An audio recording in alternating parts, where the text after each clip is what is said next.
Well, hello there. I'm Father Roderick, and in this video, I'm going to give you my review of Season 1 of The Clone Wars.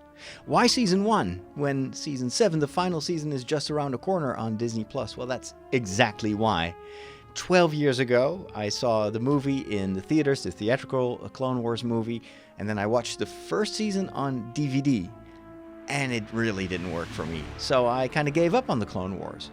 But now with all the publicity around Season 7, everybody tells me you have to see, especially the later seasons of The Clone Wars. It's so worth your time. I've got about a month left. I'm going to work my way through all these seasons, and after I've finished a season, I'm going to give you my review here on my YouTube channel. So if you want to see those future reviews as well, make sure to subscribe to the channel and hit the bell button to get notified as soon as I post a new video. Here we go. It is 12 years ago that we got word that a new Star Wars movie would hit the theaters. This was way before the sequels. There was kind of this hiatus in the Star Wars world. There were some comics. We had seen some Star Wars shorts, like animated, hand-drawn animated shorts about the time period of the Clone Wars, but those had been forgotten, and they used to be canon, and then they got decanonized because George Lucas was working on this very ambitious idea to create an animated, a computer-animated, CGI-animated story or series about the time period between the second and the third prequel, detailing the adventures of Anakin Skywalker and Obi-Wan Kenobi, and filling in the gaps in the stories that were told in the movies. And they thought, well, what better way to introduce the fan base to this new ambitious plan than by giving them another theatrical release? And so I went to see it, and I remember how disappointed I was. This was absolutely not the kind of Star Wars that I expected. The animation looked cheap. I have no other words for it. The storyline was very, very simple. And there were so many cringeworthy things, especially the baby hut. Really didn't work for me. What I did like was the voice acting. I also liked the introduction of Ahsoka, but that was about it. And so, since I was a Star Wars fan, I got myself the DVD box of the first season, because in the Netherlands, where I live, there was no channel that aired this, so I couldn't watch it on regular television. I bought the DVD box. It was very expensive. And again, I was so disappointed. The first few episodes were inconsequential. The timeline seemed to hop around. The episodes were individual stories, but there wasn't really an underlying mythology, at least not in the first half of the series. So I gave up on it. And it is over the years that I've learned so much more about the quality of the subsequent seasons, especially season 3 was good, and then 4 to 6 is really epic. And now I'm working my way through these series to catch up, so I'm ready for the final season, season 7, that, from what I've heard, will also overlap the events in at least part of the third prequel. So reasons enough to go watch it. The only difference with 12 years ago is that now the entire series is available on Disney+, which allows me to watch the story or watch the series in chronological order. So since especially the first 2 seasons, some of these episodes were shown out of order, you don't really get a good introduction to the story. And there's a list on StarWars.com of the chronological order in which you can watch the episodes. And that has changed so much of my appreciation for the first season. So what it does is it first brings you to season 2, actually. You watch an episode of season 2, and then an episode from somewhere in the middle of season 1. Then you watch the theatrical release, and then it kind of follows more or less the rest of the season. But and actually there are even 2 episodes of season 3 that they make you watch. That's how much the chronological order was loose in these first years of the Clone Wars. What this chronological order helped me understand better is the plight of the clone soldiers. They are among the stars of this series. And I really liked the way in which in these episodes from season 2 develop more where they come from. And it humanizes the clones. They have different personalities, different haircuts, and also different ideas. They're not cookie cutter personalities. And that's something that you don't really get to see in the movie. And it is, I think, the best introduction to what's at stake here. This is about these clones. This is about the galaxy and how these clones are first, of course, fighting for a good cause. And then we know that much later, after Order 66, some of them will turn against the Jedi. But they are really quintessential to the story of the Clone Wars. And that's why you have to watch their story first. Whereas the original Order made you first watch an attack on a very, very bad-looking alien planet, and I think there was Yoda, and it just looked like a very cheap video game. It was terrible. And then even the rest of the season contains a lot of these fluff episodes with a lot of Jar Jar and storylines that go nowhere. And you can tell that they were still trying to get a grip on, well, what makes this engaging, or how can we make this story engaging? So let me talk about the good things and the bad things of season 1. One thing that I really appreciate is that we finally get to see the storyline and the background of some of the members of the Jedi Council. Now, in the prequels, we do get some glimpses of the Jedi Council, but we know that some of these members are just, people in prosthetics. They don't have any speaking parts. Some of them are just puppets. And that's, of course, the cool thing about the expansion of the storytelling, thanks to an animated series like this, is that you get to know them better. And then when you go back to the original movies, all of a sudden you see them sitting there and you know their backstory, and it makes so much more sense and has more emotional impact.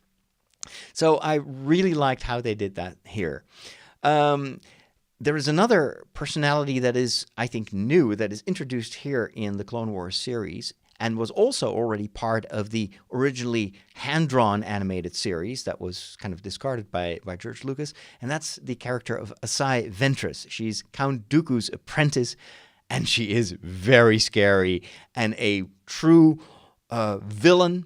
I would say definitely in terms of menace, on par with Darth Maul. Now, since the series is called Clone Wars, of course there's a lot of fighting. And there are two types of fights.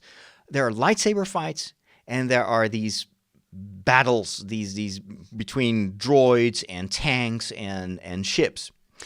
There's not much fighting in space yet, but that's maybe something that will be developed later. But a lot of the war scenes are similar to what we saw in the second and the third movies or prequels.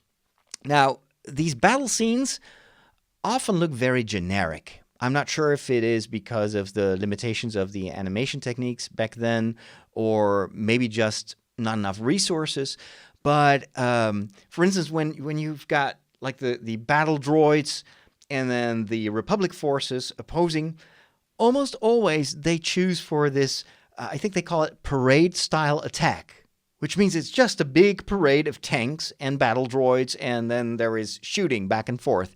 It looks very boring, and it is actually very boring. We saw this in the theatrical release of Clone Wars, didn't like it back then, and then this gets repeated. Even in Season 2, you see that same parade-style attack, and it's visually really not interesting.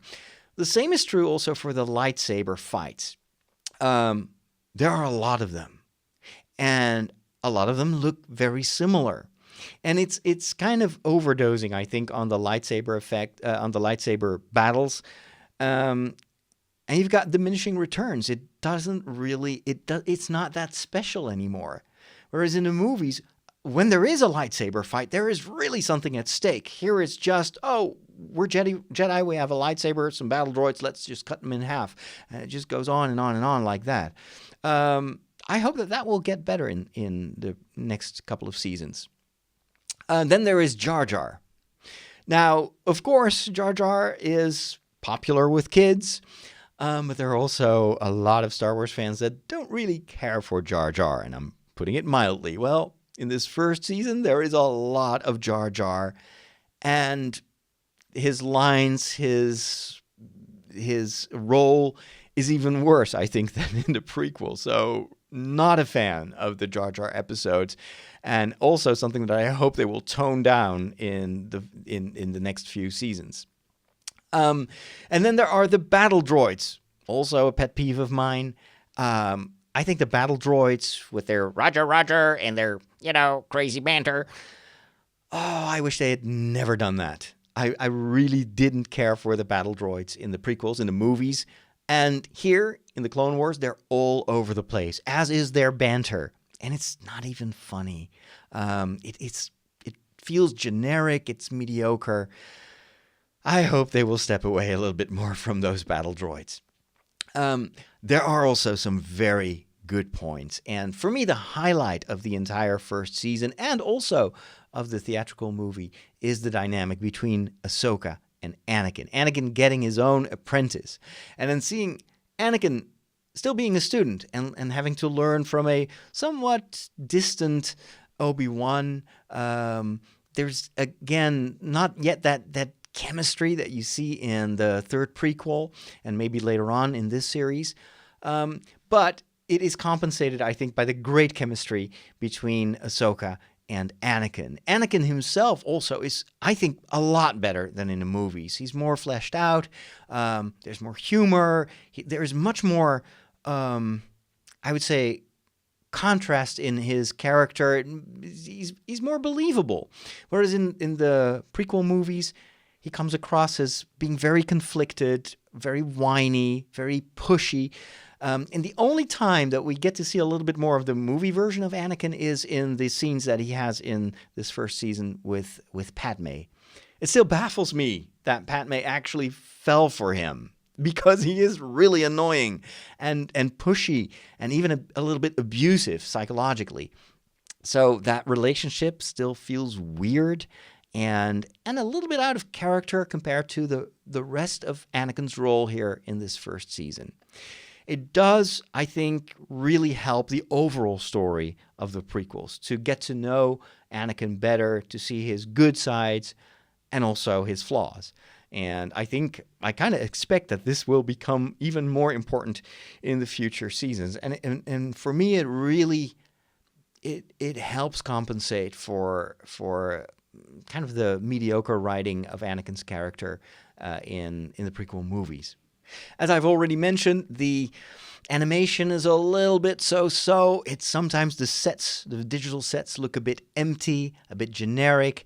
You can tell that they've copied a lot of the character models that they developed, and so there's a lot of visual repetition also in this first season. But I fully expect that to become better over time when the animators have more experience and maybe also more resources. That brings me to my favorite episode of this first season. There are a lot of episodes that I don't really care for. Watching the whole thing in chronological order absolutely helps. But there are a few highlights. And I think my favorite episode is Cloak of Darkness. Not because it's visually the best episode, but because it feels, I think, the most of all these episodes like a movie. In this case, feels very much like the second part of the Phantom Menace movie. You've got Ahsoka and Jedi Master Luminara. We see her in Attack of the Clones and also in Revenge of the Sith, actually played by two different actresses. But we see Ahsoka and Luminara teaming up to fight Asai Ventress. And that whole confrontation has a lot of echoes of the fight between Darth Maul and then Qui-Gon Jinn and Obi-Wan Kenobi. And I really like it. And what I also loved is that for the first time, you really get to see Ahsoka's potential. And in some cases, she's even more powerful or more resourceful than this Jedi Master Luminara, which is quite something. So that is definitely the episode that I enjoyed most. And overall, I mean, I didn't dislike the season, but you can tell that it is the first season, and it really has a lot of flaws. What I hope is that the next season, and I've already seen a few episodes of season 2, feel still similar to season 1, but there are some gems here that I think offer great storytelling potential for future seasons. Now, I'm pretty sure that you have already probably watched many of the seasons, maybe all of them. So let me know in the comments what you thought about season 1, if you think I'm right, or maybe I forgot to mention some strong points of this season. Be careful with spoilers, because, well, I've seen part of season 2 now, but I don't know anything about the rest of the series. So try to protect me a little bit against the spoilers. Also, those of you that are rewatching the series or haven't watched it yet, I hope you can still safely navigate the comments. Stay tuned for my review of season 2, which I've almost finished. And of course, if you want to see all my other videos here on this channel, make sure again to subscribe and to also hit the bell button. You may also want to check out my 2 other YouTube channels. I have a channel that is used for all my Lego builds, and often I do live Lego projects, and I can chat with the audience, which is a lot of fun. That's called Father Roderick Builds. And then I have a channel that is dedicated to my vlogs and my documentaries, and that is a channel that I'm really going to build this year. It's less geeky than this channel, but it shows you another part of my life as a program maker, and I'm excited to take you on with me on my journeys all over the world. You can find that channel over at Father Roderick Stories. Again, thanks for watching, thanks for liking and sharing, and I will see you next time. May the Force be with you.